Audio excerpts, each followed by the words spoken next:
through texting Muppets lonely on a Saturday night when you know they are no good for you, for cracking open the wine at night and having a few glasses to fill that wound up, to opening the fridge at 10, 11, 12 p.m.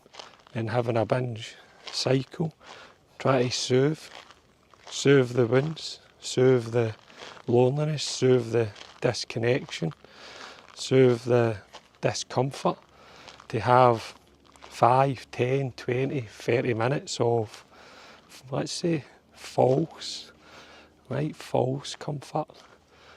Because you know, all the things when we try and fill the gaps, fill the wounds, right, they come at a price, through shame, through guilt, through beating ourselves up, through confirming the story underneath that we aren't good enough. And for me, loneliness is a fucking bastard. That would trip me up every single time. I'd go gamble to escape my feelings, to feel connected. I would, every weekend, I would booze, I would get on it, I would numb myself. And there's a fair few times that I've reached out to relationships that weren't very, let's say, solid, secure. They were toxic, right? To feel that connection. And for me is, well, it's understanding in it, awareness and education. And that's what I want to ask you. That's the question I want to ask you. What does loneliness make you reach for?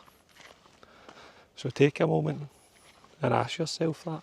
What does loneliness make me reach for in my life?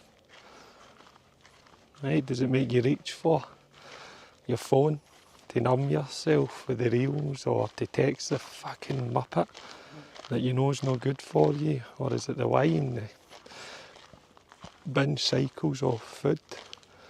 Right? What does loneliness make you reach for? Same again, if you're brave enough, share it with us in the comments. Remember, these walking talks are, of course, reflection, but also interactive. Don't be scared to share, because you don't know how powerful your shares are on these walking talks, because there's probably a lot of people listening to them who feel just like you. And when you share what you are struggling with in terms of whatever loneliness makes you reach for, if it is any of the escapisms, you sharing that in the comments. So it's powerful. It's powerful in terms of you being able to go, I can admit that I escape with these things, and it also will help other people, because other people feel seen, because they'll resonate with it, man. Right? They'll resonate with it big time. And that is the power, right? The power of community, the power of leaving yourself a little bit vulnerable, right? Vulnerable in this life. And I don't think many people think vulnerable is a weakness, but vulnerability is actually a massive, massive strength. So it is, believe it or not. It's probably a superpower, right? A massive, massive superpower on this journey is when you are able to go, do you know what? This is my flaws. This is who I am.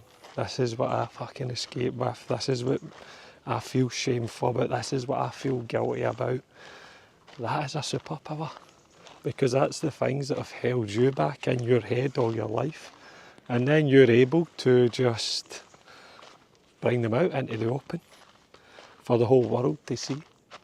And when you can do that, no one can hold anything against you. No one can hold anything against you, man. Absolutely zero. Zero, zero, zero. Right? Because you're like, here's my skeletons in the closet, here's my shame, here's my guilt, here's my neglect, here's my fucking trauma. There it is, man. What you've got to do about it? Absolutely nothing. Because you know it's fucking powerful, right? It's powerful when people go, I'm no longer going to be dictated by this voice in my head. This voice in my head is no longer got to run the show. Me, I'm got to run the show. I'm got to dictate how my life plays out. And you know what? I'm not ashamed of who I am. I'm not ashamed of my past. I'm not ashamed of what I've been through. I'm not ashamed of the things that I've done in life.